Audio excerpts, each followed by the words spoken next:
નમસ્કાર ધોરણ 10ના વિદ્યાર્થી મિત્રો, આજના વિડીયોમાં આપણે ધોરણ 10 વિષય મિત્રો સામાજિક વિજ્ઞાન છે, જે તમારી ગાલા અસાઇનમેન્ટ બુક 2026 છે. એમાં મિત્રો પ્રશ્નપત્ર 2, 3, 4, 5 અને 6નો વિભાગ એનું સંપૂર્ણ સોલ્યુશન આજના વિડીયોમાં વિદ્યાર્થી મિત્રો આપણે જવાબો સાથે જોવાના છે. તો વિડીયોને તમે અંત સુધી જોજો. મિત્રો આપણી આ ચેનલ પર નવા હોય તો પ્લીઝ તમે આ ચેનલને પહેલાં સબસ્ક્રાઈબ જરૂરથી કરી લેજો અને આ વિડીયોને એક લાઇક જરૂરથી કરજો. વિદ્યાર્થી મિત્રો, તમે જ લોકો આ જે પ્રશ્નપત્રનો જે વિડીયો જોઈ લેશો, તમારે જે બોર્ડ એક્ઝામની અંદર વિભાગ એની અંદર જે પૂરેપૂરા માર્ક્સ તમે મેળવી શકશો. બરાબર, તો ખાસ વિડીયો અંત સુધી જરૂરથી જોજો. બધા જ મિત્રો જે હેતુલક્ષી પ્રશ્નો છે, મોસ્ટ ટાઈમ બી છે, ઘણા જ પ્રશ્નો એવા છે કે તમારી એક્ઝામમાં પૂછાઈ શકે એવા છે, તો ખાસ ધ્યાન આપજો. તો સૌપ્રથમ પ્રશ્નપત્ર 2માં વિભાગ એ છે, એમાં જોડકા જોડવાના છે. તેમાં નંબર 1 છે કે મદ્રાસીઓ. તો મદ્રાસીઓનું સાચું જોડકું આવશે કોળી નૃત્ય. પછી બૃહદેશ્વર મંદિર તો આવશે થાંજાવુર. બરાબર. પછી ભારતના જંગલોમાંથી નષ્ટ થયેલો વન્યજીવ તો શું આવશે? ચિત્તો. પછી પૃથ્વી પરની ઉર્જાનો મુખ્ય સ્ત્રોત આવશે ઓપ્શન એ સૂર્ય. બરાબર. પછી ગરમ પાણીના ઝરા ક્યાં આવેલા છે? ટુવા, તુલસીશ્યામ વગેરે. તો આ રીતે સાચા જોડકા થશે. બરાબર. પછી વિધાન ખરા છે કે ખોટા તે લખવાના છે. એમાં છે કે કુતબુદ્દીન ઐબકે દિલ્હીમાં ઢાઈ દિનકા ઝોપડા નામની મસ્જિદ હતી. તો વિધાન કેવું છે? ખોટું છે. પછી વિજયનગરના મહાન સમ્રાટ કૃષ્ણદેવરાય હિન્દી અને સંસ્કૃતના લેખક હતા. તો વિધાન કેવું છે? ખોટું છે. બરાબર, ખાસ આપણે યાદ રાખજો. પછી નંબર 8 છે કે ગોળાઈમાં લેન બદલતી વખતે વાહન ચાલકે જરૂરી સંકેતો બતાવવા જોઈએ. તો વિધાન સાચું આવશે. પછી યુનાઇટેડ નેશન્સે ઈસવીસન 1975ના વર્ષને મહિલા વર્ષ તરીકે જાહેર કર્યું છે. તો વિધાન કેવું છે? ખરું છે. ઓકે. પછી સાંપ્રદાયિકતા એ વ્યક્તિ, સમાજ અને રાષ્ટ્રના વિકાસને અવરોધકતું પરિબળ છે. તો આ વિધાન સાચું આવશે, ખાસ યાદ રાખજો. પછી ખાલી જગ્યા પૂરો કે વિદેશી પર્યટકો આવવાથી ભારતની વિદેશી ખાલી જગ્યા પ્રાપ્ત થાય છે. તો વિદેશી હુંડિયામણ. બરાબર. પછી ઈસવીસન ખાલી જગ્યામાં જે વન્યજીવોને લગતો કાયદો અમલમાં આવ્યો છે. તો 1972માં. પછી ભારતમાં ખાલી જગ્યા કૃષિ ક્ષેત્રો હજુ પણ વરસાદ પર આધાર રાખે છે. તો 2/3. ઓકે. પછી ભારતના પૂર્વ અને દક્ષિણના રાજ્યોમાં ખાલી જગ્યાઓ દ્વારા જે સિંચાઈ વધારે થાય છે, તો તળાવો દ્વારા. પછી વ્યાપાર તુલાને હકારાત્મક બનાવવા સરકારે ખાલી જગ્યા પ્રોજેક્ટ શરૂ કર્યો છે. તો મેક ઇન ઇન્ડિયા ખાલી જગ્યામાં સાચો જવાબ આવશે. ઓકે. પછી મિત્રો મોસ્ટ ટાઈમ બી વિકલ્પો છે, એમાં છે કે ભારત સરકારે રાષ્ટ્રીય સ્મારકોની જાળવણીનું કામ કોને સોંપ્યું છે? તો કોને સોંપ્યું છે? પુરાતત્વ ખાતાને. મોસ્ટ ટાઈમ બી તમારી બોર્ડ એક્ઝામ માટે આ પ્રશ્ન મોસ્ટ ટાઈમ બી છે, તો ખાસ તમે તૈયાર કરી લેજો. પછી ઓડિશાની કઈ નદી મુક્ત ત્રિકોણ પ્રદેશ ધરાવે છે? તો કઈ આવશે? મહાનદી. પછી ભારતનું કયું રાજ્ય તેના સ્પષ્ટ વાવેતર ક્ષેત્રના સંદર્ભમાં સૌથી વધુ સિંચાઈ ક્ષેત્ર ધરાવે છે? તો પંજાબ. પછી નીચે દર્શાવેલ કઈ બાબત સેવા ક્ષેત્રમાં સામેલ નથી તે ઓળખી બતાવો. તો ધાતુઓનું ખોદકામ. ઓકે. પછી કઈ પદ્ધતિને મુક્ત અર્થતંત્ર કહે છે? તો બજાર પદ્ધતિને. પછી 1 કે 2 શબ્દોમાં જવાબ લખવાના છે કે ભારતમાં કયા 3 પ્રકારના રેલ માર્ગો જોવા મળે છે? તો બ્રોડ ગેજ, મીટર ગેજ અને નેરો ગેજ. પછી ભારતને કુલ કેટલા કિમી દરિયા કિનારો મળેલ છે? તો આશરે 7517 કિમી, 7517 કિમી. બરાબર. પછી 23 નંબર છે કે ટાંકણીથી લઈને જે મોટા મોટા યંત્રો સુધીનું ઉત્પાદન કયા ક્ષેત્રમાં કરવામાં આવે છે? તો દ્વિતીય ક્ષેત્રની અંદર. પછી કઈ પદ્ધતિમાં વ્યક્તિનું આર્થિક સ્વાતંત્ર્ય જળવાય છે? તો બજાર પદ્ધતિમાં. ઓકે. તો આ રીતે પ્રશ્નપત્ર 2નું જે સોલ્યુશન થશે. પછી નેક્સ્ટ આપણે પ્રશ્નપત્ર 3 જોઈએ. મિત્રો પ્રશ્નપત્ર 3માં પહેલા વિભાગ એ છે, તો વિભાગ એ જોઈએ આપણે. તો એમાં છે કે જોડકા જોડો બાંધણીઓ. તો બાંધણીઓનું સાચું જોડકું આવશે જામનગર. પછી સહસ્ત્રલિંગ તળાવ ક્યાં આવેલું છે? પાટણમાં આવેલું છે. પછી કુદરતનું સફાઈ કામદાર ગીધ આવશે. પછી પ્રદૂષણ રહિત ઉર્જાનો સ્ત્રોત આવશે કુદરતી વાયુ. પછી ભારતમાં સૌથી વધુ લોખંડનું જે ઉત્પાદન કરતું રાજ્ય કર્ણાટક આવશે. ઓકે. પછી ખરા ખોટા છે કે મોઢેરાના સૂર્ય મંદિરનું નકશીકામ ઈરાની શૈલીમાં થયેલું છે. તો વિધાન સાચું આવશે. પછી તત્વજ્ઞાનથી ભરપૂર એવા સાહિત્યને આરણ્યકો કહે છે. તો વિધાન ખરું છે. બરાબર. પછી જે વાહન ચલાવવાનું હોય તે વાહનના પ્રકારના મુજબનું લાયસન્સ વાહન ચાલક પાસે હોવું ફરજિયાત છે. તો વિધાન ખરું છે. ઓકે. પછી નેક્સ્ટ 9 નંબર છે કે વર્ષ 1975ને મહિલા સશક્તિકરણ વર્ષ તરીકે ઉજવવામાં આવ્યું હતું. તો આ વિધાન કેવું છે? ખોટું છે, ખાસ યાદ રાખજો. પછી ધર્મ કે ભાષાના આધારે કોઈપણ પ્રદેશોમાં બહુમતીમાં ન હોય તેવા લોક સમૂહને લઘુમતી કહેવામાં આવે છે. તો વિધાન સાચું છે. પછી ખાલી જગ્યા પૂરવાની છે કે ઈસવીસન 1883માં સ્થપાયેલી ખાલી જગ્યા પ્રાકૃતિક ઇતિહાસ સમિતિ સૌથી જૂની સંસ્થા છે. તો મુંબઈ પ્રાકૃતિક ઇતિહાસ સમિતિ. બરાબર. પછી રાષ્ટ્રીય સંગ્રહાલય ખાલી જગ્યામાં આવેલું છે તો નવી દિલ્હીમાં આવેલું છે. પછી હીરાકુંડ યોજના ખાલી જગ્યા નદી પર આવેલી છે તો મહાનદી પર. પછી ખાલી જગ્યા રાજ્યમાં સૌથી ઓછું સિંચાઈ ક્ષેત્ર જોવા મળે છે તો મિઝોરમની અંદર. પછી એક સ્થળેથી બીજા સ્થળે માનવી કે માલ સામાનની હેરફેરને ખાલી જગ્યા કહેવાય તો પરિવહન કહેવાય. ખાસ યાદ રાખજો, મોસ્ટ ટાઈમ બી છે. પછી વિકલ્પો છે કે નીચેનામાંથી કયું જોડકું ખોટું છે તે જણાવો. તો આવશે ભારતીય સંગ્રહાલય નવી દિલ્હી, જે ઓપ્શન એ છે એ જોડકું ખોટું છે, બરાબર. પછી નીચેની બહુહેતુક યોજનાઓને તેના લાભાન્વિત રાજ્યની સાથે જોડીને યોગ્ય ક્રમ પસંદ કરવાના છે તો ઓપ્શન સી આપણો સાચો જવાબ થશે, બરાબર. 57 વિકલ્પની અંદર ઓપ્શન સી જવાબ થશે. પછી નેક્સ્ટ 18 નંબર છે કે પૃથ્વી પર જળ સંસાધનનો મુખ્ય સ્ત્રોત કયો છે તો વૃષ્ટિ આવશે. પછી દેશની કુલ રાષ્ટ્રીય આવકને દેશની કુલ વસ્તી વડે ભાગતા જે આંક મળે છે તેને શું કહેવાય? માથા દીઠ આવક કહેવાય છે. પછી કઈ પદ્ધતિમાં નાણું અને ભાવતંત્ર સર્વોપરી હોય છે તો બજાર પદ્ધતિની અંદર. પછી 1-2 શબ્દોમાં જવાબ લખો. ગુજરાતનું ઓટોમેટિક લોક ગેટ ધરાવતું બંદર કયું છે તો ભાવનગર બંદર આવશે. પછી પરિવહન માર્ગોમાં સૌથી ઝડપી પરંતુ ખર્ચાળ પરિવહન કયું છે તો હવાઈ માર્ગ એટલે કે વિમાન સેવા. પછી કયા દેશોએ જે પોતાનો આર્થિક રાષ્ટ્રીય વિકાસ બજાર પદ્ધતિથી કર્યો છે તો અમેરિકા, ઇંગ્લેન્ડ, જાપાન જેવા દેશોએ બજાર પદ્ધતિ અપનાવીને આર્થિક વિકાસ સાધ્યો છે, બરાબર. પછી કઈ પદ્ધતિમાં બજારો સંપૂર્ણ અર્થતંત્ર હોતા નથી કે જે પદ્ધતિમાં બજારો સંપૂર્ણપણે સ્વતંત્ર હોતા નથી તે સમાજવાદી પદ્ધતિ છે, બરાબર. પછી નેક્સ્ટ મિત્રો પ્રશ્નપત્ર 4 છે એનો વિભાગ એ જોઈએ. તેમાં છે કે પ્રાચીન ભારતનું પ્રથમ યંત્ર તો કયો આવશે? કુંભારનો ચાકડો, બરાબર, જે ઓપ્શન નંબર ડી સાચું જોડકું થશે. પછી કુતુબ મિનાર આવશે, દિલ્હીની અંદર આવેલું છે. પછી સુંદરવન તો પશ્ચિમ બંગાળમાં છે જંગલ. પછી અબરખનો વિશાળ જથ્થો આવશે, મસ્કોવાઇટ. પછી દેશમાં સૌથી વધુ સૌર ઉર્જા મેળવતું રાજ્ય ગુજરાત આવશે. પછી ખરા ખોટા લખવાના છે કે જૂનાગઢમાં 4 ગુફા સમૂહ આવેલા છે તો વિધાન ખોટું છે. પછી રાજતરંગીણી એ ભારતનો સર્વપ્રથમ ઐતિહાસિક ગ્રંથ છે તો વિધાન સાચું છે. પછી માર્ગ પર સતત વધતી વાહનોની સંખ્યા સાથે માર્ગ જે અકસ્માતોની શક્યતા ઓછી થઈ છે તો વિધાન ખોટું આવશે, બરાબર. પછી નેક્સ્ટ છે કે ગુજરાત સરકારે મહિલાઓ માટે સરકારી નોકરીમાં 33% અનામત જોગવાઈ કરી છે તો વિધાન કેવું છે? સાચું છે. ઓકે. પછી ભારત બિન સાંપ્રદાયિક અને ધર્મનિરપેક્ષ દેશ છે તો વિધાન સાચું છે. નેક્સ્ટ પછી મિત્રો ખાલી જગ્યા છે. એમાં છે કે કેન્દ્ર સરકારે મહત્ત્વના ખાલી જગ્યા સ્થળોને રાષ્ટ્રીય સ્મારકો તરીકે જાહેર કર્યા છે તો પુરાતત્વીય. પછી ભારતીય સંગ્રહાલય ખાલી જગ્યામાં આવેલું છે તો કોલકાતામાં આવેલું છે. પછી પૃષ્ઠીય જળનો મુખ્ય સ્ત્રોત ખાલી જગ્યા છે તો પૃષ્ઠી આવશે ખાલી જગ્યામાં, બરાબર છે. પછી 14 નંબર છે કે ભારતમાં ખાલી જગ્યા સિંચાઈના મુખ્ય માધ્યમો છે તો ભારતમાં કૂવા અને ટ્યુબવેલ, બરાબર.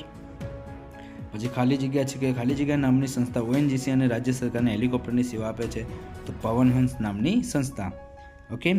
પછી નેક્સ્ટ વિકલ્પો છે તો એમાં છે કે વૈશ્વિક વારસાના સ્થળોની યાદી કોણ તૈયાર કરે છે તો યુનેસ્કો કરે છે. પછી ધરોઈ બહુહેતુક યોજના કઈ નદી પર નિર્માણ પામી છે તો સાબરમતી નદી પર નિર્માણ પામી છે. ઓકે. પછી નેક્સ્ટ જોઈએ. નેક્સ્ટ છે નીચેની બહુહેતુક યોજનાઓને તેમના સ્થાનને આધારે ઉત્તર દિશાથી દક્ષિણ દિશા તરફ ગોઠવતા કયો વિકલ્પ સાચો જણાય છે તો ઓપ્શન ડી આવશે ભાખડા નંગલ, ચંબલ ખીણ, નર્મદા ખીણ, નાગાર્જુન સાગર, બરાબર. પછી નીચેનામાંથી કઈ આર્થિક પ્રવૃત્તિ સેવા ક્ષેત્રની પ્રવૃત્તિ છે તો શિક્ષણ પ્રવૃત્તિ આવશે. પછી નીચેના પૈકી કયા દેશમાં મિશ્ર તંત્ર પ્રવર્તે છે તો ભારત દેશની અંદર.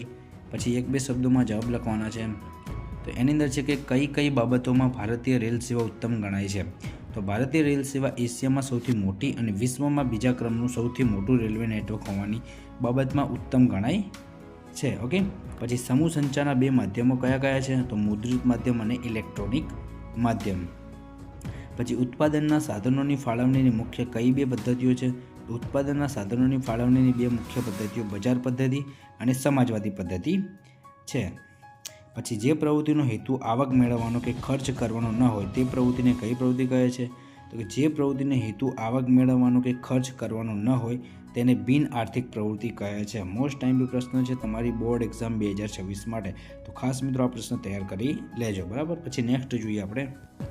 નેક્સ્ટ મિત્રો જે પ્રશ્નપત્ર 5 છે એનો વિભાગ એ જોઈએ આપણે. તો એની અંદર છે મોસ્ટ ટાઈમ પ્રશ્નો છે કે જોડકા જોડો કુચીપુડી નૃત્ય તો કુચીપુડી નૃત્ય ક્યાંનું છે? આંધ્રપ્રદેશનું આવશે. પછી સાંચીનો સ્તૂપ આવશે મૌર્ય યુગ. પછી એક સિંગી ભારતીય ગેંડો તો અસમ અને સુંદરવનના જંગલોમાં જોવા મળે છે. પછી ભૂતાપીય ઉર્જા તો ભૂસંચલનની પ્રક્રિયા, બરાબર. ઓપ્શન એ આવશે. પછી ગુજરાતનું ખનિજ તેલ અને કુદરતી વાયુનો ભંડાર ધરાવતું ક્ષેત્ર, તો અંકલેશ્વર અને ગાંધાર. બરાબર. પછી ખરા ખોટા છે કે સારનાથનો સ્તંભ ભારતની શિલ્પકલાનો શ્રેષ્ઠ નમૂનો છે, તો વિધાન સાચું છે. પછી ઉપનિષદો સંવાદના સ્વરૂપમાં છે, તો વિધાન કેવું છે? આ પણ સાચું વિધાન છે. બરાબર. વિદ્યાર્થી મિત્રો, આપણી વિડીયો તમને પસંદ આવતો તો પ્લીઝ વિડીયોને એક લાઇક જરૂરથી કરજો, અને આપણી આ ચેનલને તમે સબસ્ક્રાઇબ નથી કરી તો પ્લીઝ સબસ્ક્રાઇબ પણ તમે જરૂરથી કરી લેજો. અન્ય વિષયના પણ પ્રશ્નપત્રનું સોલ્યુશન આપણી આ ચેનલ પર અપલોડ છે, તો ખાસ વિઝિટ થઈને તમે લોકો જોઈ શકો છો, અને તમે આ ચેનલને સબસ્ક્રાઇબ કરીને થોડું સપોર્ટ પણ આપી શકો છો. બરાબર. નેક્સ્ટ જોઈએ આપણે 8 નંબર છે કે હળવી મધ્યમ ગતિના અન્ય ભારે વાહનોને સામાન્ય રીતે જમણી બાજુની લેનમાં જ ચલાવવા જોઈએ, તો વિધાન કેવું છે? ખોટું છે. બરાબર. પછી ગુજરાતમાં સ્થાનિક સ્વરાજ્યની સંસ્થાઓમાં મહિલા અનામત ટકાવારી 50% કરી છે, તો આ પણ વિધાન સાચું છે. મોસ્ટ ટાઈમ બી છે આ પણ. બરાબર છે. પછી આતંકવાદ એક વૈશ્વિક સમસ્યા છે, ખરું છે. મિત્રો, આ જે પ્રશ્ન ઘણી વખત બોર્ડ એક્ઝામમાં પૂછાતો હોય છે, તો આ પ્રશ્ન યાદ રાખજો, ખાસ તમે તૈયાર પણ કરી લેજો. બરાબર. ઇઝી છે, ખાસ ઘણી વખત બોર્ડમાં પૂછાયેલો પ્રશ્ન છે, એટલે આ ધ્યાન ખાસ આપજો. પછી ખાલી જગ્યા છે કે સાલારગંજ સંગ્રહાલય ખાલી જગ્યામાં આવેલું છે, તો હૈદરાબાદમાં આવેલું છે. પછી શ્રી મહાવીર જૈન આરાધના કેન્દ્ર ખોબા એટલે કે ગાંધીનગર ખાતે આવેલું છે, તો જવાબમાં ગાંધીનગર આવશે, ખાસ યાદ રાખજો. પછી જળ એ ખાલી જગ્યા સંસાધન છે, તો મર્યાદિત સંસાધન. પછી ભૂમિગત જળનો સૌથી વધુ ઉપયોગ ખાલી જગ્યામાં થાય છે, તો સિંચાઈની અંદર થાય. પછી આકાશવાણી દ્વારા ખાલી જગ્યા ભાષામાં કાર્યક્રમો પ્રસારિત કરી શકાય છે, તો 23 ભાષાની અંદર. બરાબર. પછી વિકલ્પો છે કે કઈ રિફાઇનરીમાં વાયુ પ્રદૂષણથી આગ્રાનો તાજમહેલ ઝાંખો પડ્યો હતો, તો મથુરાની. બરાબર. પછી સ્ટેચ્યુ ઓફ યુનિટી સ્મારક પાસેથી કઈ નદી વહે છે, તો નર્મદા નદી વહે છે. પછી વર્ગખંડમાં ખેત તલાવડી વિશે વિદ્યાર્થીઓની ચર્ચા દરમિયાન રજૂ થયેલું કયું વિધાન યોગ્ય છે, તો એમાં છે કે બી વાળું છે, યસ, તે વધુ વૃક્ષો વાવો આંદોલનનું મહત્વનું અંગ છે. બરાબર. પછી ચીજ વસ્તુઓ કે સેવાના વિનિમય દ્વારા આવક પ્રાપ્ત કરવાની અને ખર્ચ કરવાની પ્રવૃત્તિને કેવી પ્રવૃત્તિ કહે છે, તો આર્થિક પ્રવૃત્તિ કહે છે. પછી આર્થિક વિકાસ કોને કહેવાય, તો આર્થિક વિકાસ કોને કહેવાય, તો કે લોકોના જીવન ધોરણના સુધારાને જે આર્થિક વિકાસ કહેવાય છે. બરાબર. પછી 1-2 શબ્દોમાં જવાબ લખો. કયા રેલ માર્ગો શ્રેષ્ઠ ઇજનેરી કૌશલ્યનું દ્રષ્ટાંત પૂરું પાડ્યું છે, તો કોંકણ રેલ માર્ગ. બરાબર. પછી કયા કારણે ઈમેલ, ઈ કોમર્સ, મુદ્રાની લેવડ દેવડ ઝડપી બન્યા છે, તો ઇન્ટરનેટને કારણે. નેક્સ્ટ 23 નંબર છે કે મિશ્ર અર્થતંત્ર કેવું અર્થતંત્ર કહી શકાય, તો નિયંત્રિત આર્થિક પદ્ધતિ કહી શકાય. પછી ઉત્પાદનની પ્રક્રિયામાં જમીન, મૂડી અને શ્રમને યોજનાપૂર્વક જોડનાને શું કહેવાય, તો નિયોજક કહેવાય છે. બરાબર છે. પછી નેક્સ્ટ આપણે પ્રશ્નપત્ર 6 જોઈએ. પ્રશ્નપત્ર 6માં વિદ્યાર્થી મિત્રો વિભાગ એ છે, તેમાં જોડકા છે. પહેલાં તેમાં છે કે તૂતી એ હિન્દ. બરાબર. પહેલું જોડકું છે કે તૂતી એ હિન્દ, તો આવશે અમીર ખુસરો. બરાબર. પછી સૌથી મોટું રથ મંદિર આવશે ધર્મરાજ. પછી જૈવ આરક્ષિત ક્ષેત્ર કચ્છનું રણ આવશે. પછી અબરખનું ઉત્પાદન, તો ભારતનું પ્રથમ સ્થાન આવશે અબરખનું ઉત્પાદન. બરાબર છે. પછી ભરતી ઊંટની મદદથી વિદ્યુત શક્તિ, તો ફ્રાન્સ. ખાસ યાદ રાખજો, શું આવશે જવાબમાં? ફ્રાન્સ. બરાબર. પછી ખરા ખોટા છે કે 6 નંબર લોથલ ખંભાતના અખાતથી 52 કિલોમીટર દૂર છે, તો આ વિધાન ખોટું છે. બરાબર. પછી કૌટિલ્યનું અર્થશાસ્ત્ર વહીવટી વિજ્ઞાનની કૃતિ છે, તો વિધાન સાચું આવશે. પછી જ્યારે કોઈ પણ વાહન અકસ્માતનો ભોગ બને છે ત્યારે વાહન પર સવાર વ્યક્તિઓ ફંગોળાય છે, તો વિધાન સાચું આવશે. બરાબર. પછી નેક્સ્ટ 9 નંબર છે કે ગુજરાતમાં સરસ્વતી સાધના યોજના અન્વયે દર વર્ષે 2 લાખ કન્યાઓને વિનામૂલ્યે સાયકલ આપવામાં આવે છે, તો આ વિધાન કેવું છે? ખરું છે. બરાબર. પછી અનુસૂચિત જાતિ નક્કી કરવા માટે અસ્પૃશ્યતાને આધારે ગણવામાં આવે છે, તો આ વિધાન કેવું છે? ખોટું છે. બરાબર. પછી ખાલી જગ્યા પૂરો ઈસવીસન ખાલી જગ્યામાં ભારત સરકારે ભારતીય વન્યજીવો માટે જે બોર્ડની રચના કરી છે, તો ઈસવીસન 1972માં. બરાબર. તારીખ યાદ રાખજો. પછી અમને ચારે દિશાઓમાંથી સારા અને શુભ વિચારો પ્રાપ્ત થાવ, આ સંદેશ ખાલી જગ્યાએ આપ્યો છે, તો ઋગ્વેદે આપ્યો છે. પછી જળ સંસાધનની જાળવણી ખાલી જગ્યા કહેવાય છે, જળ સંરક્ષણ કહેવાય. પછી ભારતમાં 2જી સદીમાં ખાલી જગ્યા નદીમાં ગ્રેન્ડ એનિકેટ નામની નહેરનું નિર્માણ થયું હતું, તો ભારતમાં જે કાવેરી નદી છે એમાંથી. બરાબર. પછી ગુજરાતમાં અમદાવાદથી ખાલી જગ્યા સુધી એક્સપ્રેસ હાઈવે કાર્યરત છે, તો અમદાવાદથી વડોદરા સુધી. પછી વિકલ્પો છે નીચેનામાંથી કયું વિધાન સાચું નથી, તો પ્રાચીન ભારતના જ્યોતિધરોએ ભારતની આર્થિક એકતા પર ભાર મૂક્યો હતો, આ જે વિધાન છે ઓપ્શન ડી વાળું એ વિધાન સાચું નથી, ખાસ યાદ રાખજો. બરાબર.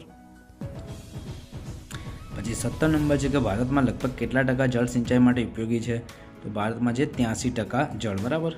પછી નીચેની બહુહેતુક યોજનાઓને તેના લાભાન્વિત રાજ્યની સાથે જોડીને યોગ્ય ક્રમમાં પસંદ કરો. તો ઓપ્શન નંબર એ આપણો સાચો જવાબ થશે. પછી વિકાસશીલ દેશોની મુખ્ય આર્થિક પ્રવૃત્તિ કઈ છે? તો ખેતી આવશે. પછી વિકાસશીલ દેશોમાં અર્થતંત્રનું કયું સ્વરૂપ પ્રવર્તે છે? તો દ્વિમુખી. પછી એક કે બે શબ્દોમાં ઉત્તર લખો. રેલ માર્ગમાં ભારતનું સ્થાન એશિયામાં અને વિશ્વમાં કેટલામું છે? તો પ્રથમ સ્થાન આવશે, બરાબર. જો રેલ માર્ગમાં જે ભારતનું સ્થાન એશિયામાં પ્રથમ આવશે અને વિશ્વમાં આવશે બીજું, બરાબર, ખાસ યાદ રાખજો. પછી પાણી, ખનિજ તેલ, કુદરતી વાયુ અને અન્ય પ્રવાહી પદાર્થો માટે જે કોના દ્વારા પરિવહન કરવામાં આવે છે? તો પાણી, ખનિજ તેલ, કુદરતી વાયુ અને અન્ય પ્રવાહી પદાર્થો માટે પાઇપલાઇન દ્વારા પરિવહન કરવામાં આવે છે, બરાબર. પછી ઉત્પાદનનું કુદરતી સાધન કયું છે? તો જમીન આવશે. પછી દેશની કુલ આવકને શું કહેવામાં આવે છે? તો રાષ્ટ્રીય આવક કહેવામાં આવે છે, બરાબર. તો આ રીતે જે પ્રશ્નપત્ર 2, 3, 4, 5 અને 6નું જે વિભાગ એનું સોલ્યુશન થશે.